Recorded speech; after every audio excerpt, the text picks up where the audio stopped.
if we give people the colours and we show them the range of colours in an actual appendix, then there's better understanding about what the options are, and a better understanding of just the sheer range of options available, because heritage colours are not just boring, bland, white, greys, neutrals. There's some beautiful deep earthy reds and greens, and there's lots of different options in there. So that's one of the recommendations.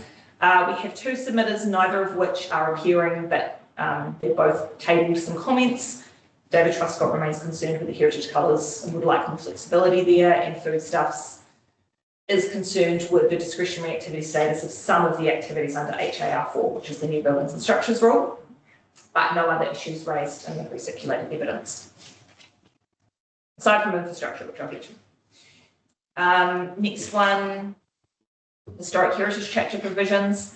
Most of the references in here were to make it talk to the heritage overlay chapter and make that consistent. There's a new reference to Toimana, the arts, culture and heritage strategy, in the overview of this chapter, in response to submissions saying you should make better recognition of non-statutory options for managing historic heritage as well.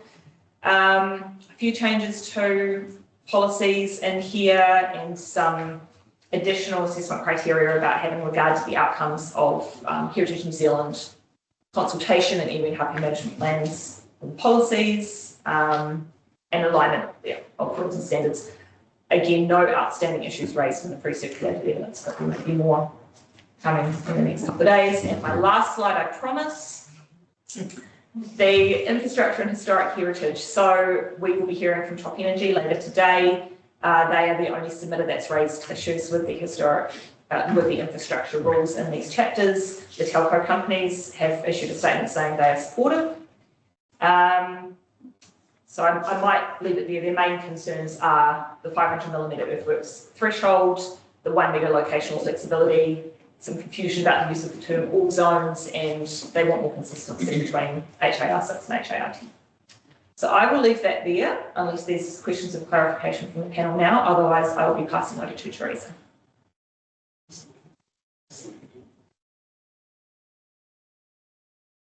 Thank you, Ms. Pearson. One question and another one from me. Just in terms of the heritage area overlays and the policies there, which are specific to each area, I didn't see one for Rawene. Is that, am I missing that? Or is that? That is a good question.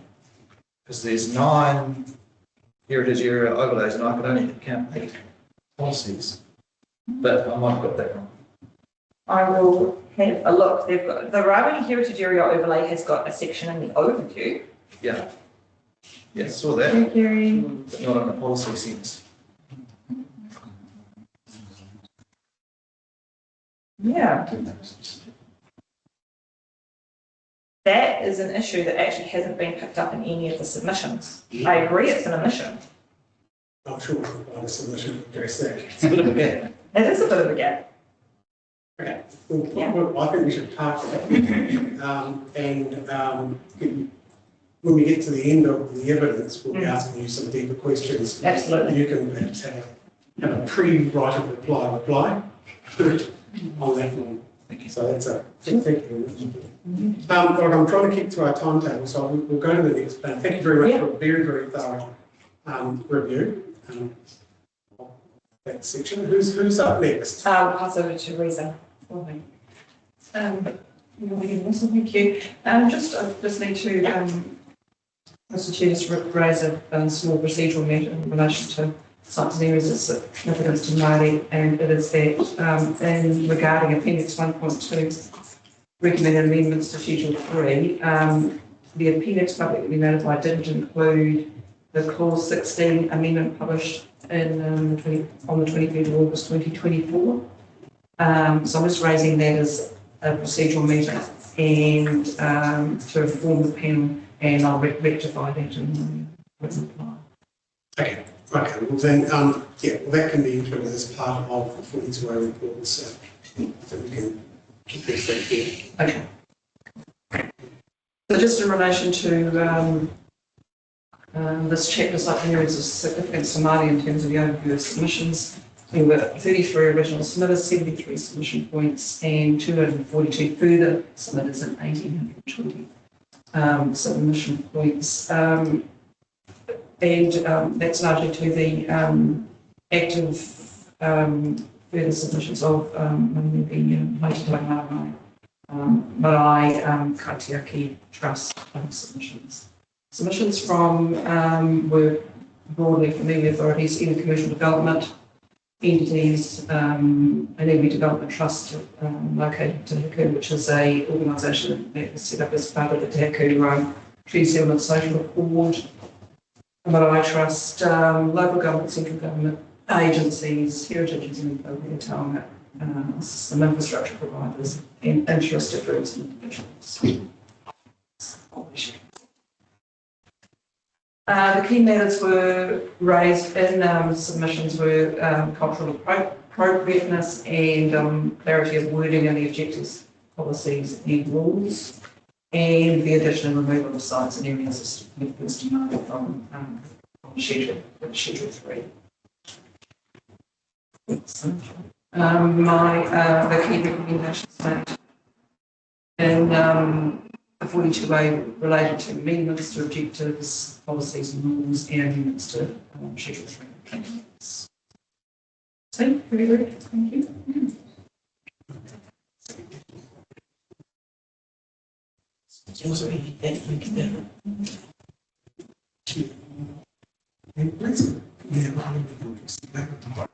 Kia ora, tēnā tātou.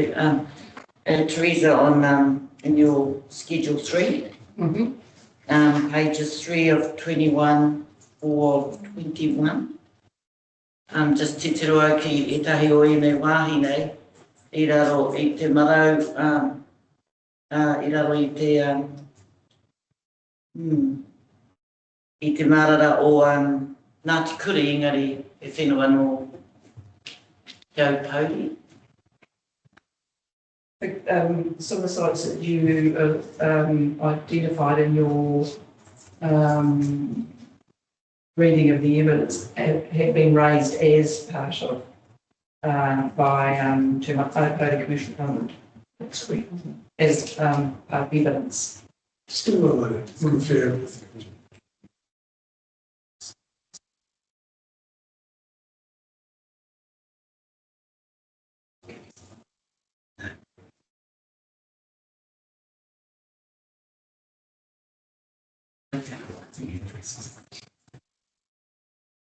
I understand that the evidence that we're going to hear tomorrow addresses that issue specifically.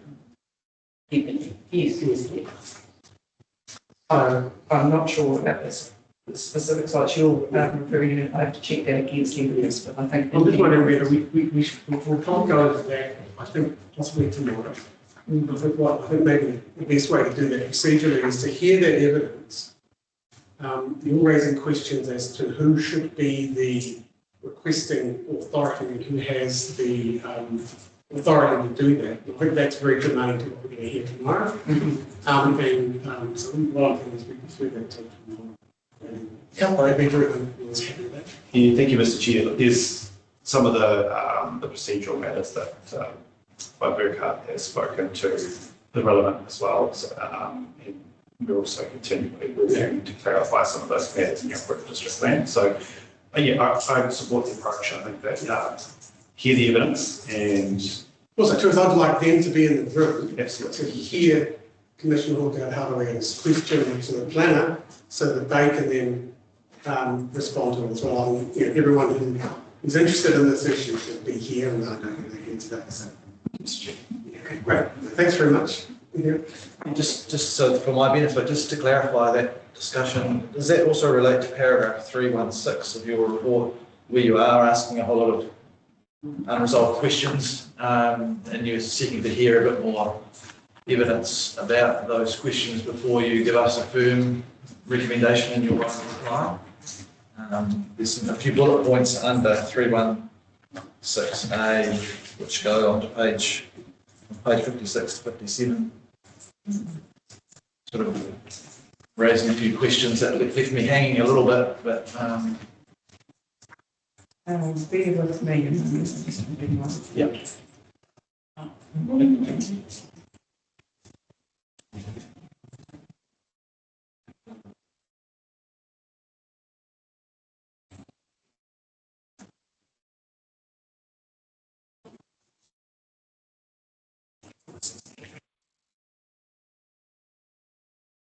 Can you repeat the paragraphs your questions related to? 316 on pages 56 to 57.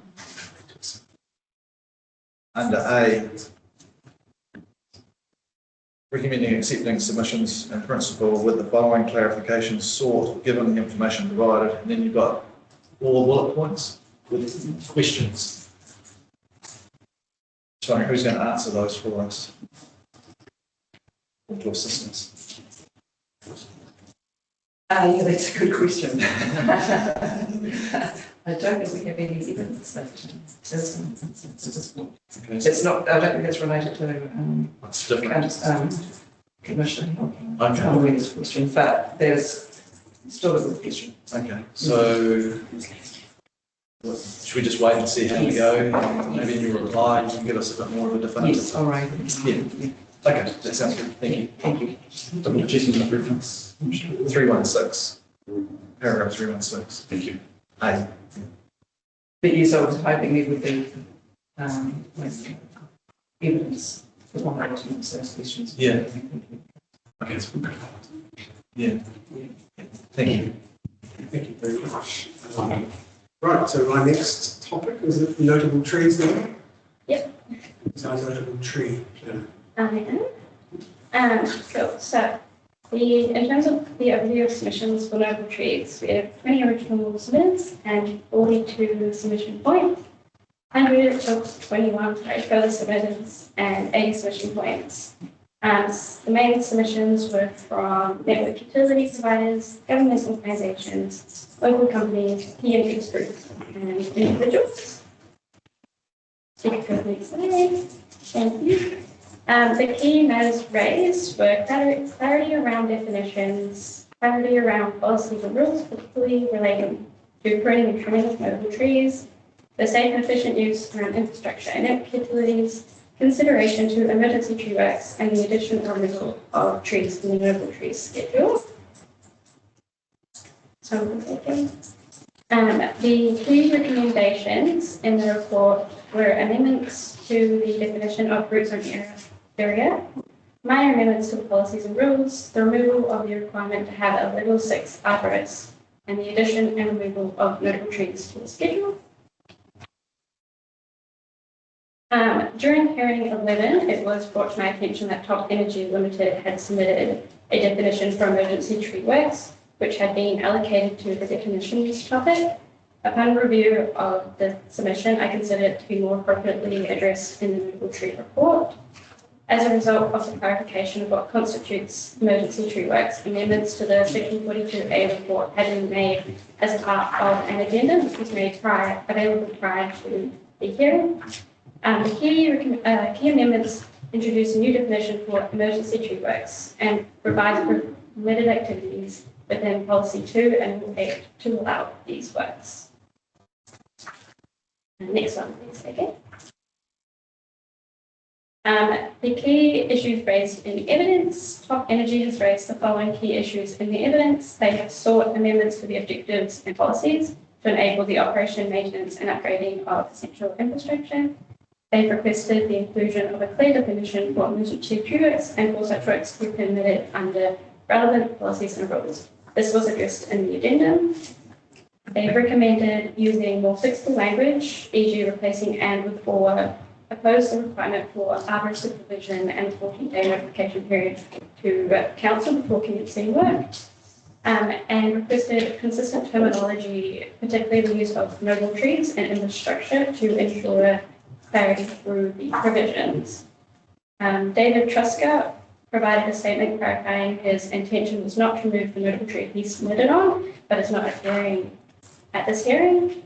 Eco-Pacific Logic still has a concern about the protection of various trees in the coastal environment, but are not appearing at this hearing, and the evidence on the issue was heard in hearing 4. I have been considering the evidence, and there may be merit in reducing the 14-day notification period to council before commencing work. There may also be merit in including the word notable within Policy 4, and it is possible that this may resolve Top Energy's concerns regarding the wording of Policy 2, but looking forward to hearing the evidence today. And unless there's any clarification questions, we'll pass back to the report. No, thank you very much. All I'm saying, you had until 5 past 10 to complete the summary, and we're literally 3 minutes ahead of time, so really well done, and your team. Yeah, we've still got a couple of questions. What I just want to...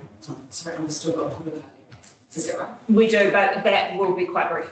Okay, well, sorry. I just want to give a couple of heads-up questions. I don't want these to be answered today, but it's just sort of like flagging it for when we get some more in-depth questions at the end here. One is this whole issue of dry stone walls. I'm just wondering whether we need a definition of that. Seems to me that's what I started looking for. The dry stone walls, and there are a lot of companies out there specialising in dry stone walls, and I understood that was no cement or mortar, but they use cement. I'm just thinking of asking that question primarily against whether we do need. Sure. And if we don't, the rest as well. The other question is just a question of level 6 and level 8 artists. What we'd like to hear is just a little bit more information at the end as to what the difference between those, what does that mean, where does that come from? I understand it's an agricultural standard, and what does that entail? Explain it in a bit depth of what level 6 and how many levels are there, and that might be helpful. I suppose just flagging for that. I just have one question of clarification, please, regarding tree number 137 in the schedule, the Clendon Esplanade, Washington Bay fig. Just wanting to clarify, in the schedule it shows it being struck through as removed, and that's what Mr. Redfern's recommendation is, but your recommendation seems to be suggesting that it be kept, and that's your paragraph 194 of your report. I just want to, and is that, what is your recommendation? Is it going against Mr. Redfern, or do you agree with him? And you don't have to answer it now, just come back and clarify that. I'll come back and clarify that. Thank you. For the trees and for outside some areas of significance, just a quick question. So in the FNDC reports, there's references to trees in Waitangi from the EV management plans, from Waitangi and Waitangi's management plan. I just wanted to clarify, were the other EV management plans also looked at as well? As part of the CDP? Yeah, Mr. Chair, I think they referred to updates, I think, received rather than the only reference that were made. So I guess there were changes since notification. Yeah, okay. But those other items were also looked at as part of the group. No, thank you.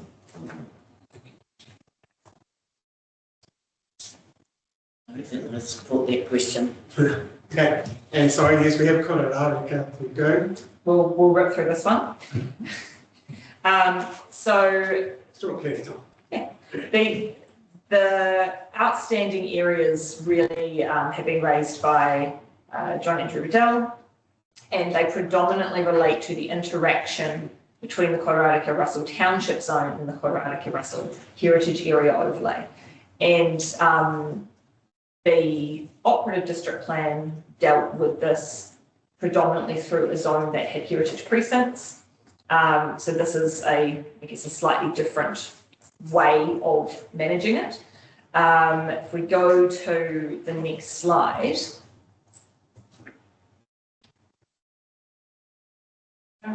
There we go. I've just sort of tried to show them a little bit side by side. So the one on the left shows the 4 areas. You've got part A, the Strand, so it's in the centre. You've got part B, Wellington Street to the north. You've got part C, Christchurch, which sort of wraps around in a J-type shape. And then around all of those is part D, which sort of wraps around and you'll probably hear from Mr. Riddell, he sort of sees part D as a buffer. He sees it as something different to the core parts being A to C.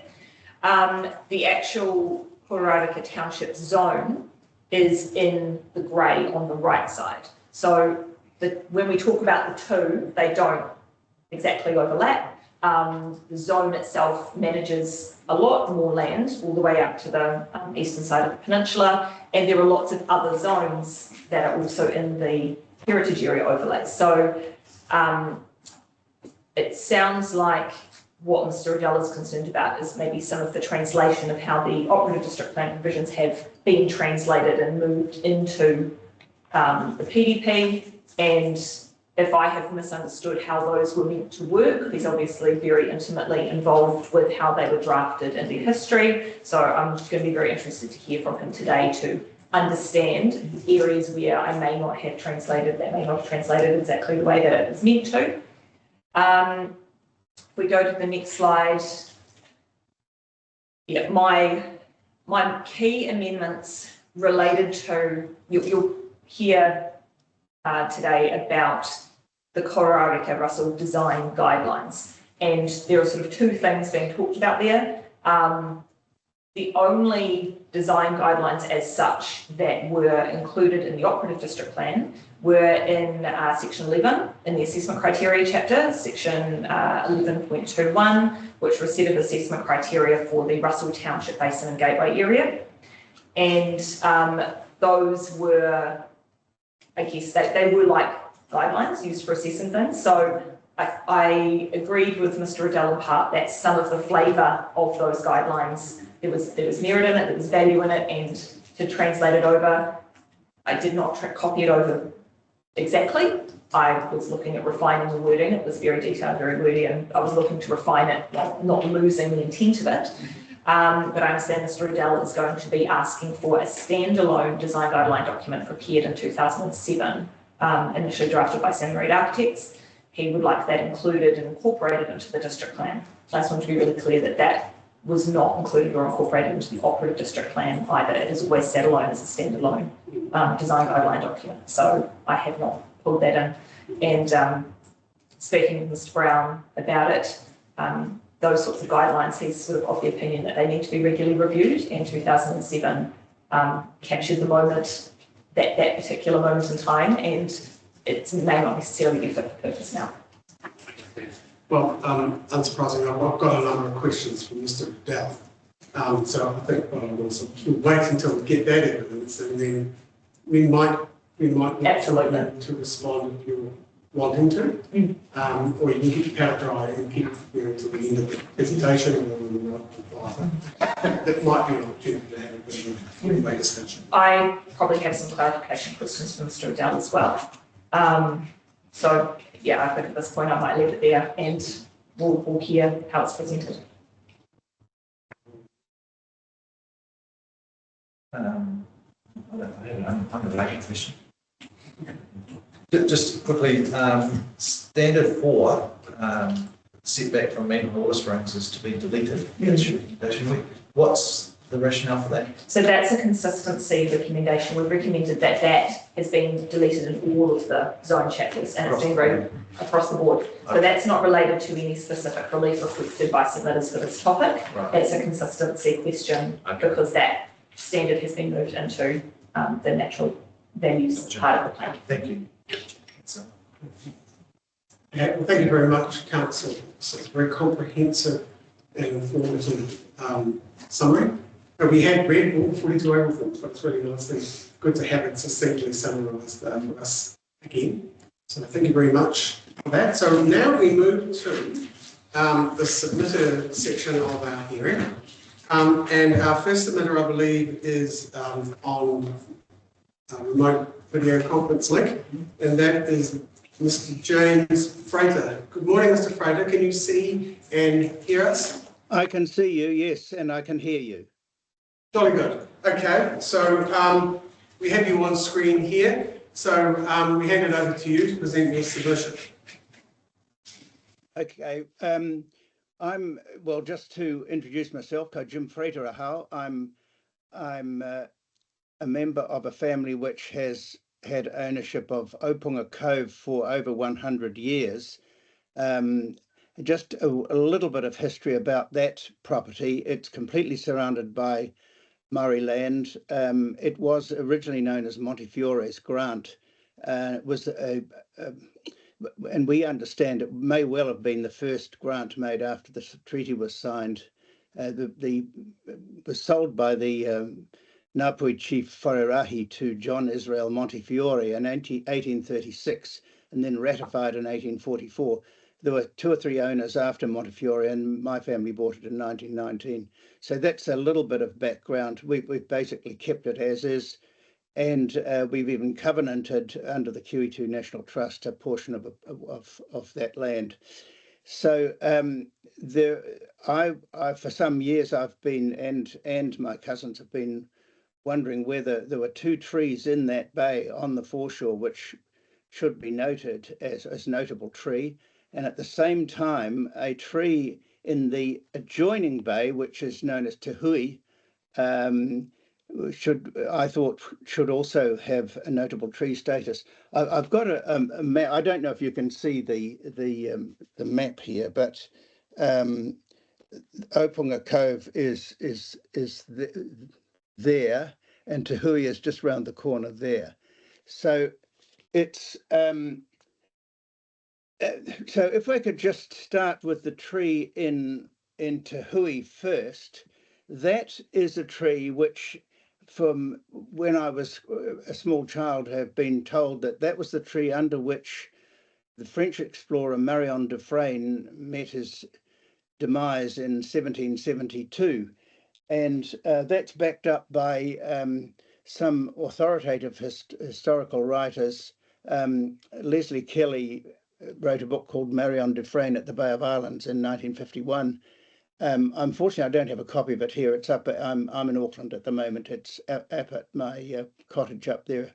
But more recently, the distinguished professor Dame Anne Salmon wrote a book. It's actually called Two Worlds. In the report, it's Between Worlds. That was the second book she wrote. But Two Worlds, and it mentions this tree, and I've noted it as being on page 396 of Anne Salmon's Two World. A French boat, I guess a lifeboat, was noted under a tree the day after the assassination occurred.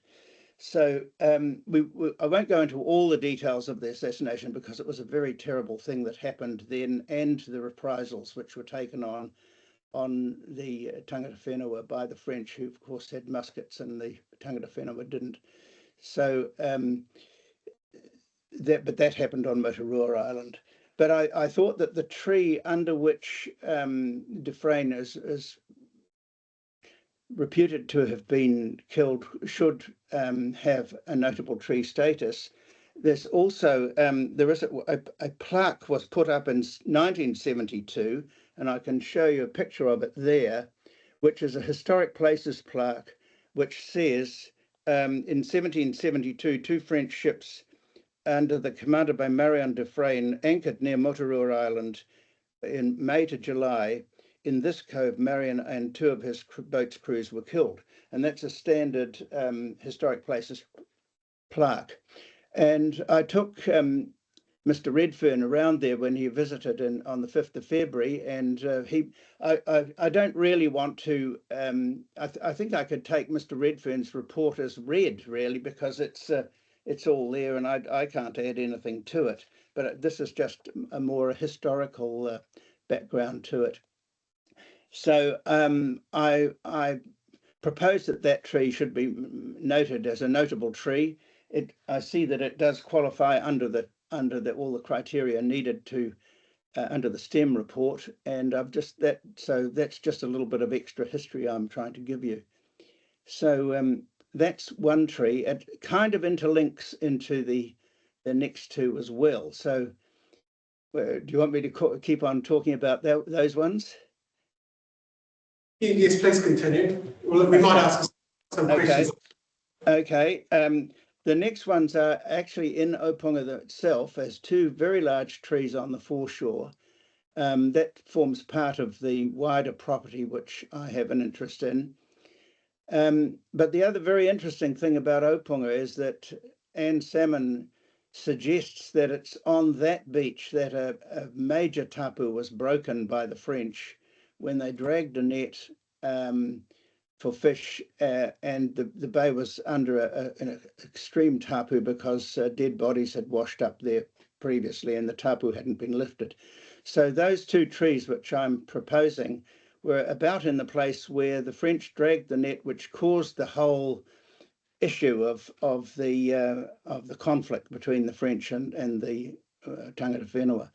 So they also, again, I would leave Mr. Redfern's report to say as read, because they are quite stunning trees, and one I see gets a score of 192 on the STEM scale.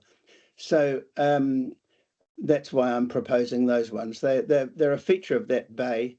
They're very well known. That bay is very popular with the local boating community to anchor their boats. So everyone who goes there would notice them.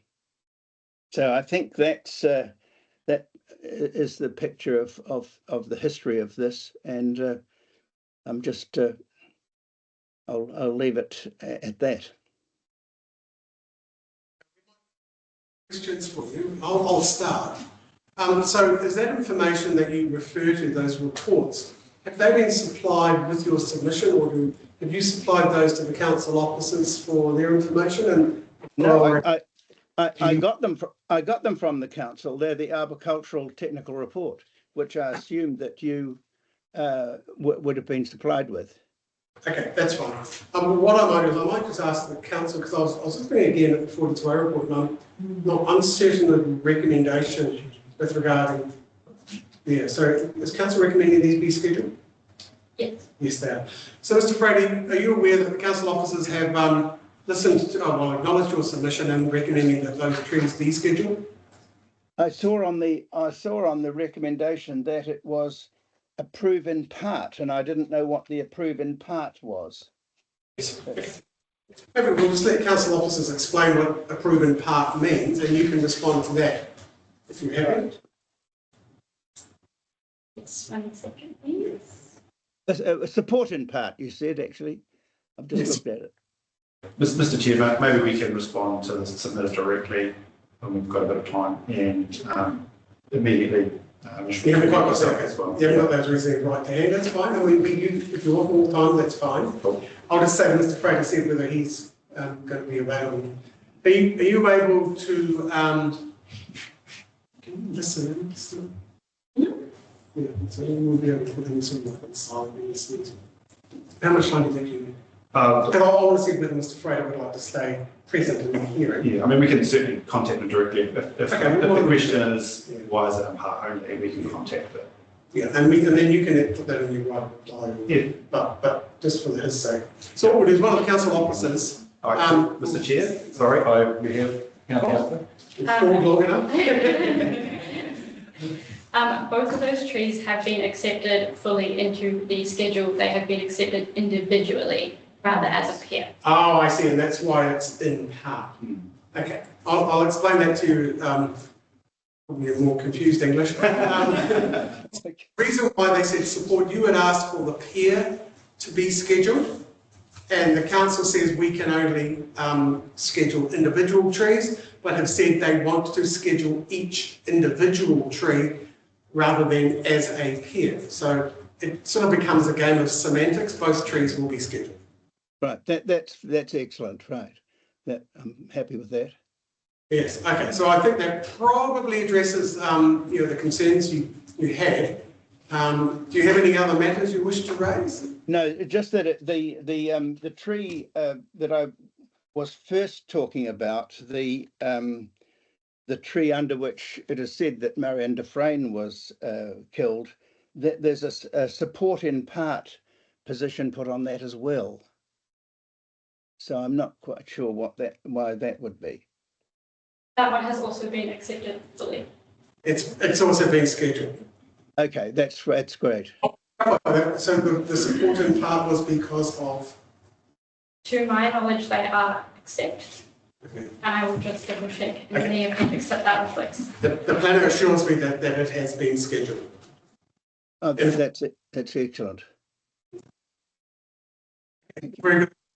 Well, I think we're one of those rare situations where we've been able to deliver everything you've asked for. Great.